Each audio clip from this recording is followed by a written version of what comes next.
तीर्थंकर चरित्र video number 2। प्रथम वीडियो में हमने शुरू किया था श्री आदिनाथ चरित्र, जिसमें प्रथम भव धन सेठ नाम का साहूकार, द्वितीय भव युगलिया रूप, तीसरा भव सौधर्म देवलोक में देव, चौथा भव राजा शतबल और रानी चंद्रकांता की कुख से पुत्र रूप में, जिनका नाम महाबल था। अभी किताब में आगे बढ़ते हुए, जिसमें हम श्री आदिनाथ चरित्र आगे कंटिन्यू कर रहे हैं। पांचवा भव धन सेठ का जीव महाबल का शरीर छोड़कर श्री प्रभ नाम के देवलोक में ललितांग नाम का देव हुआ। अनेक प्रकार के सुखोपभोगों में समय बिताया और आयु समाप्त होने पर देव देह का त्याग किया। छठा भव धन सेठ का जीव वहाँ से चौकर जम्बू द्वीप के सागर समीपस्थ पूर्व विदेह में सीता नाम की महानदी के उत्तर तट पर पुष्कलावती नामक प्रदेश के लोहारगल नगर के राजा सुवर्णजंग की लक्ष्मी नाम की रानी की कुख से जन्मा। उसका नाम वज्रजंग रखा गया। उसका ब्याह वज्रसेन राजा की गुणवती स्त्री की कुख से जन्मी हुई श्रीमती नाम की कन्या के साथ हुआ। वज्रजंग जब युवा हुआ तब उसके पिता उसको राज्य गद्दी सौंपकर साधु हो गए। वज्रजंग न्यायपूर्वक शासन और राज्य लक्ष्मी का उपभोग करने लगा। वज्रजंग के ससुर वज्रसेन ने भी अपने पुत्र पुष्करपाल को राज्य देकर दीक्षा ले ली। कुछ काल के बाद सीमा के सामंत राजा लोग पुष्करपाल से युद्ध करने को खड़े हुए। वज्रजंग अपने साले की मदद को गया। सामंतों को परास्त कर जब वह वापस लौटा तब मार्ग में उसे सागरसेन और मुनिसेन नामक दो मुनियों के दर्शन हुए।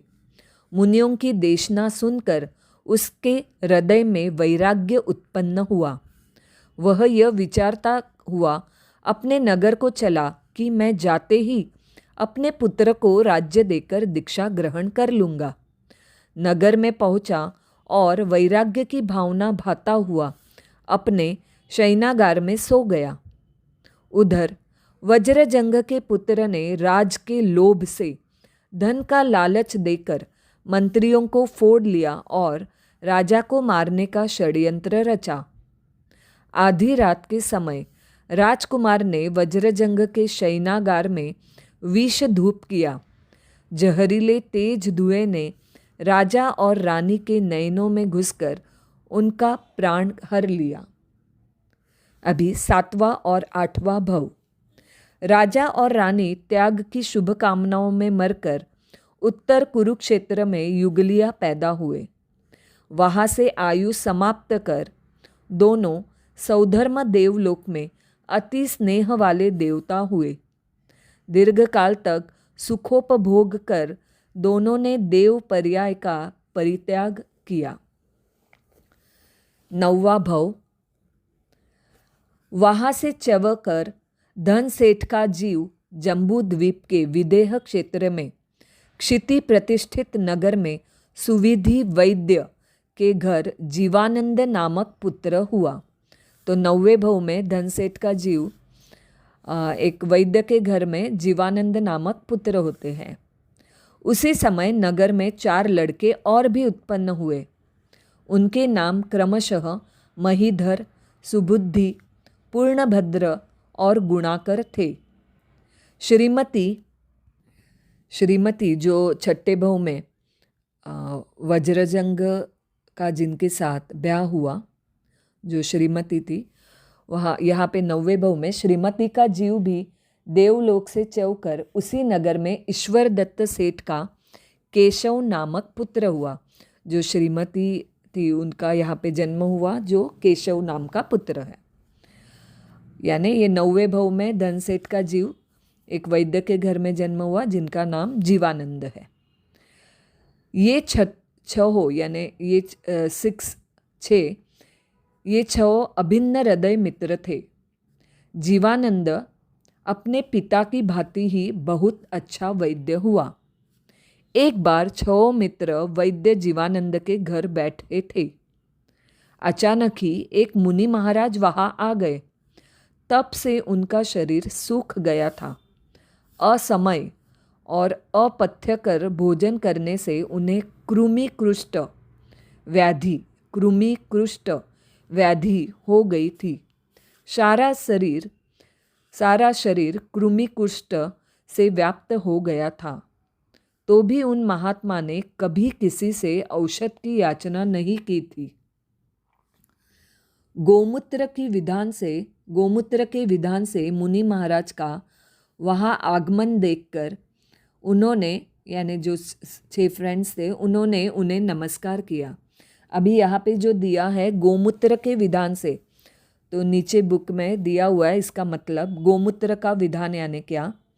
तो साधु गोचरी जाते हैं तब उनके लिए जो विधियाँ हैं उनमें एक विधि जमीन पर पड़े हुए गोमूत्र की भांति भिक्षार्थ जाने की भी है। उस विधि में साधुओं को सिलसिलेवार घरों में गोचरी न जाकर एक घर में जाकर फिर उसके सामने वाले घर में जाना चाहिए, क्रम भी छोड़ के जाना। इससे कोई साधुओं के लिए खास तरह से किसी प्रकार की तैयारी न कर सके। तो यहाँ पे दिया हुआ है गोमूत्र के विधान से जो ये मुनि महाराज थे जिन्हें कृमि कुष्ठ व्याधि हो गई थी, तो मुनि महाराज का वहाँ पे आगमन हुआ। देखकर उन्होंने, यानी जो ये 6 फ्रेंड्स थे, तो उन्होंने उन्हें नमस्कार किया। उनके चले जाने पर महीधर जो एक फ्रेंड था, महीधर ने जीवानंद से कहा, तुम्हें चिकित्सा का अच्छा ज्ञान है तो भी तुम वेश्या की भांति पैसे के लोभी हो। मगर हर जगह पैसे ही का ख्याल नहीं करना चाहिए, दया धर्म का भी विचार करना चाहिए। मुनि महाराज के समान निष्परिग्रहियों के चिकित्सा धन प्राप्ति की आशा छोड़कर करनी चाहिए। अगर तुम ऐसे मुनियों की भी चिकित्सा निर्लोभ होकर नहीं करते हो तो तुम्हें और तुम्हारे ज्ञान को धिक्कार है। जीवानंद ने कहा, मुझे खेद है कि मुनि की चिकित्सा के लिए जो सामग्रियाँ चाहिए वो मेरे पास नहीं है। हमने ऊपर देखा मुनि को कृमि कुष्ठ नाम की व्याधि हो गई थी, और जो ये धनसेठ का जीव जिसका यहाँ पे नाम है जीवानंद, जो वैद्य है, तो वो बोल रहे हैं कि मुनि की जो चिकित्सा करनी है उनके लिए सभी सामग्री मेरे पास नहीं है। मेरे पास केवल लक्षपाक तेल है। गोशीर्ष चंदन और रत्न कंबल, जो और 2 सामग्री चाहिए, गोशीर्ष चंदन और रत्न कंबल, वो नहीं है। अगर तुम ला दो तो मैं मुनि का इलाज करूं। 5 मित्र दोनों चीज़ें ला देना स्वीकार कर वहाँ से रवाना हुए। फिरते हुए एक वृद्ध व्यापारी के पास पहुँचे। व्यापारी ने कहा, प्रत्येक का मूल्य 1 लाख स्वर्ण मुद्राएं है। जो 2 चीज़ें और चाहिए, गोशीर्ष चंदन और रत्न कंबल, तो उनका मूल्य 1 लाख स्वर्ण मुद्राएं है। उन्होंने कहा, हम मूल्य देने को तैयार है। व्यापारी ने कहा, ये चीज़ें तुम किसके लिए चाहते हो? उन्होंने मुनि महाराज का हाल सुनाया। सुनकर व्यापारी ने कहा, मैं इनका मूल्य नहीं लूँगा, तुम ले जाओ और मुनि महाराज का इलाज करो। वे दोनों चीज़ें लेकर रवाना हुए। मुनि महाराज की दशा का विचार करने से वृद्ध को वैराग्य हो गया। उसने घर बार त्याग कर दीक्षा ले ली। जीवानंद को जब गोशीर्ष चंदन और रत्न कंबल मिले तब वह बहुत प्रसन्न हुआ। 6 मित्र मिलकर मुनि महाराज के पास गए। मुनि महाराज नगर से दूर एक वटवृक्ष के नीचे कायोत्सर्ग ध्यान में निमग्न थे। तीनों बैठ गए। मुनि महाराज ने जब ध्यान छोड़ा तब उन्होंने सविधि वंदना करके महाराज से इलाज कराने की प्रार्थना की। यह भी निवेदन किया कि चिकित्सा में किसी जीव की हिंसा नहीं होगी।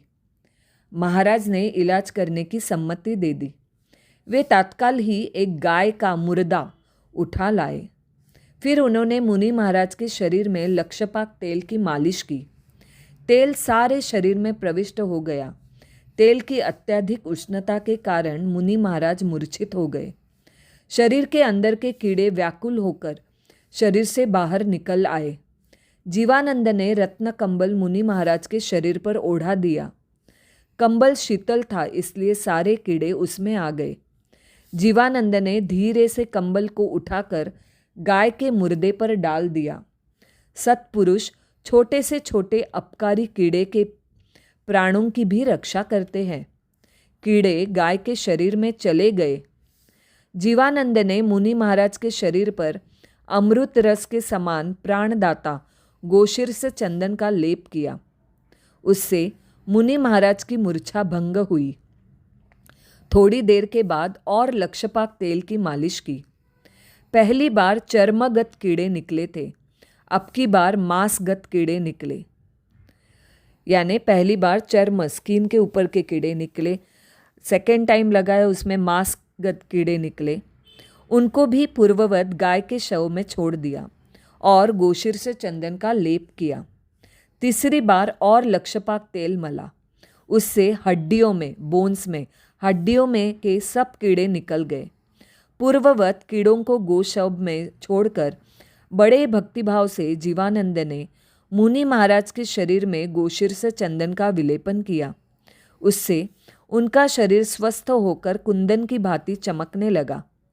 जीवानंद ने और उसके पांचों साथियों ने भक्ति पुरस्सर वंदना कर कहा, महाराज, हमने इतनी देर तक आपके धर्म ध्यान में बाधा डाली, इसके लिए हमें क्षमा कीजिए। फिर रत्न कंबल और शेष बचा हुआ गोशीर्ष चंदन बेचकर उस राशि को धर्म कार्य में खर्च कर दी। कुछ काल के बाद उन्हें वैराग्य उत्पन्न हुआ। जीवानंद ने अपने पांचों मित्रों सहित दीक्षा ले ली। अनेक प्रकार से जीवों की रक्षा करते और संयम पालते हुए वे तपश्चरण करने लगे। अंत समय में उन्होंने संलेखना करके अनशन व्रत ग्रहण किया और आयु समाप्त होने पर उस देह का परित्याग किया।